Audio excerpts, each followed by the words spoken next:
Can you beat Pokemon Diamond only running away from battle? In a game all about catching different kinds of monsters and setting them up to fight, we're putting that all aside.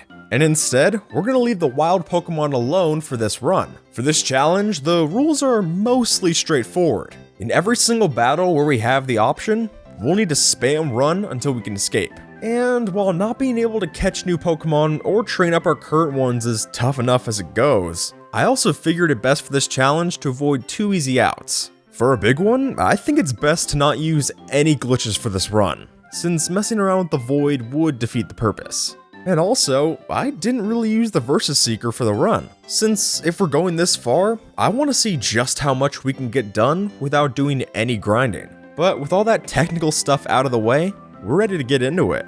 So let's boot up the save and get ready for this only run challenge. Hey there folks, I'm Skip the Tutorial, and here we get to the bottom of gaming's weirdest challenges. And hey, if this is your first time here, then spray some repel on that subscribe for weekly deep dives into your biggest questions. Now, starting off the run, it's amazing just how much changes when we decide to bail out on the battles. For one thing, our starter choice becomes way more than just a playground debate, since who we pick here is critical for the remainder of the run. And in that case, Piplup is the clear choice for this one, since we're very limited in the ways that we have to deal with HMs. And since Waterfall's on that list, we've got to go Water Starter, which admittedly bums me out. I love Chimchar, but to beat this run, we'll have to make some sacrifices. But hey, at least we'll save some cash without having to buy Pokeballs. And while I'd like to find the bright side to every issue in that way, this run starts to pile up way too many obstacles right after we leave Twinleaf. So, for that matter, here are the 7 biggest problems that we'll need to deal with to get into the Hall of Fame, ranked from splash damage to explosion. Number 7, Team Galactic. So, the evil team's kind of an interesting case for this run, because while in universe they might be these crazed maniacs hell-bent on restarting the world from scratch, they do not live up to that threat in the gameplay. Out the gate, their Pokemon choice isn't exactly hard to deal with. And even for some of their tankier picks like Purugly and Skuntank, those can still be dealt with using some stab damage and a decent level advantage.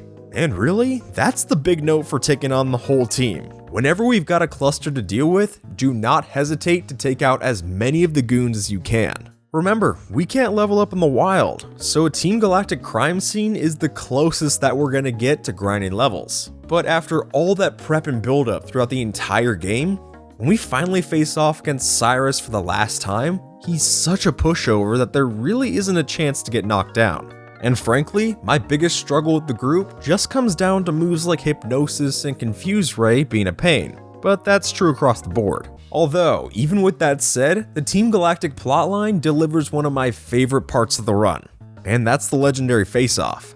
After spending all this time to get right up to the top of the mountain, we're finally given our chance with Dialga. We start the fight, and thank goodness, we got away safely.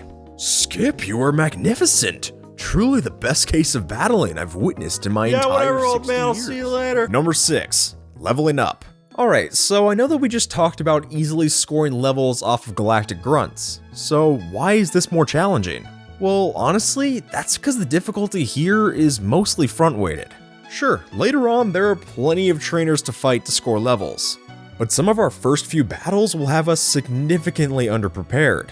And even if that doesn't come in the form of levels, it definitely shows up with our limited moveset. All that combines to mean we'll have to bank on some alternative strategies and plenty of luck to get through this one. Like, I honestly believe that me and my water moves wouldn't have stood a chance against the rival fight in Jubilife if he didn't wind up spamming Withdraw the whole time. And to even stand a chance against the Eternigym, I had to bail out about halfway through to go fight some trainers on local routes to level up my Prinplup. But really, past this gym, we get plenty of trainers along the way, and our next set of fights starts to ease up quite a bit. Which means our next problem happens outside of battle, with number 5, Hidden Machines. If running away makes battles tougher to deal with, then it does that and plenty more when trying to build a team. And when the Pokemon that we have to choose from is limited, it can get real tough to try and bypass the different HM gates around the map. As we talked about earlier, this is in large part the reason we chose the Piplup line from the beginning, because we need something capable of using the water-based HMs. but that evolution line can only get us so far. So when it comes to bringing on other HM helpers, we've got two avenues to look at. Now, my first thought for tackling this one was looking into gift Pokemon, since that wouldn't have violated our rules. But the Sinnoh region really let us down on that front. Since there's not a lot of Pokemon to choose from, a chunk of them are only in Platinum, and the ones that we do have aren't exactly doing us any favors. So we need to look elsewhere. Although, what these games do lack in gift Pokemon, they more than make up for it in fossil history. By digging around in the underground, we've got a perfect shot to look for these things in the rocks below. And while it will take plenty of mining, if we can find a skull fossil, then we're set. Because reviving that thing will give us the perfect Cranidos for the job. And this prehistoric beast gives us slots for Strength, Rock Climb, and Rock Smash, which is just what we need to get by. Personally, I grabbed a second one just in case, but that's more so for preference. Past that, we're good to go, and we can take on the next set of gyms. Number 4, type disadvantages. So here's where the HM restrictions really start to take their toll. Because our team is almost entirely driven by their function outside of battle, we don't get that great of coverage when it comes to a fight. Since logistically we're pretty locked into getting just one Pokemon crazy overleveled, the other members of the party don't get quite enough love to fight for themselves. And when the upcoming gyms are fighting in water-typed, they serve little purpose than giving us just a revive when need be. Which means that a lot of our chances fall on Empoleon's shoulders, and he doesn't exactly have a great one-size-fits-all typing. So when we get to the later game bad guys and they have these great health pools and plenty of healing items to back them up, it's gonna drain our time just trying to get through them. And while sometimes we'll get blessed with a gym like Candace's Ice type, there's plenty of cases where we'll get a Water Ground type like Gastrodon that just takes up a whole lot of patience. And yeah, that's really all there is to say about battle strategy for this one. When we're pinned into such a corner, the only best practices out of this one is to fight every trainer we can and get ready to sink more than a couple hours in. Number 3, the trip to Snow Point. Hell must have frozen over and we were left with this monstrosity, because it's really tough without Fly. And it's not because of any of the fights along the way, since Empoleon can handle ice attacks no problem.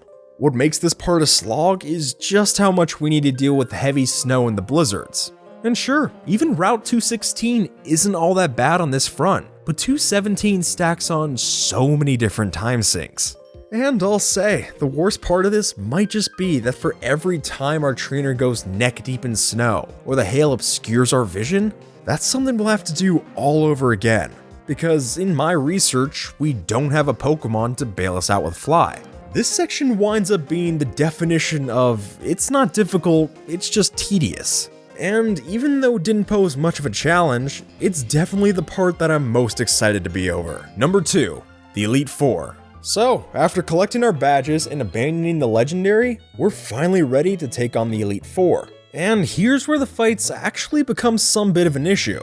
While before, we could deal with the trainers solely based off of our crazy level advantage, we don't quite get that same luxury here, when the Pokemon have sufficiently better stats and move pools. Add on the fact that we haven't exactly trained our Pokemon to be the fastest, and that all adds up to mean we'll take plenty more damage this time. Now, sure, some of the League members really shouldn't be that much of an issue, since we can sweep Aaron's Bugs with Drill Peck and completely extinguish Flint's team with Water HMs. But when it comes to someone like Bertha, the whole thing slows down to a snail's pace. When we've got to face off against a Quagsire that we can deal no extra damage to, his go-to move is Dig, and Bertha's pocketing Full Restore, then it's gonna take us till next year to finally knock this thing out. But thanks to some crazy luck for us, none of her ground-type team actually goes for the super effective move on Empoleon, and we can essentially sweep through with a couple of Surfs and Waterfalls. Past that, Lucian's got nothing too fancy with his team of Psychics, and we can just pace our way through that fight as well. And with the League defeated, we've got one foe left, and it's time to challenge number 1, Cynthia. With a team jam-packed of good Pokemon, high damage, and some killer speed, I've got no problem giving the champion the number 1 slot. For starters, I packed Ice Beam for this match instead of Drill Peck, because otherwise that Roserade is going to give us way too many problems to count. And with our one chosen TM amongst a sea of HMs, we're finally ready to take on the fight. Out the gate, she starts us off easy enough, since Spiritomb isn't exactly in a place to give us that much trouble. But right after we take her out, we enter a low point for the fight. We've got to face off against Gastrodon and Garchomp back to back, both of which can use a lethal ground type move with Earthquake. And all that means that, for the first time in the run, our starter goes down, and suddenly we enter a mad dash to try and bring him back.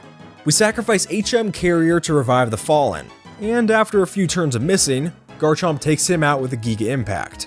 But with that, Empoleon comes back, and we're ready to avenge our way through Garchomp, Lucario, and Roserade, which takes us to the final Mon to beat, Milotic.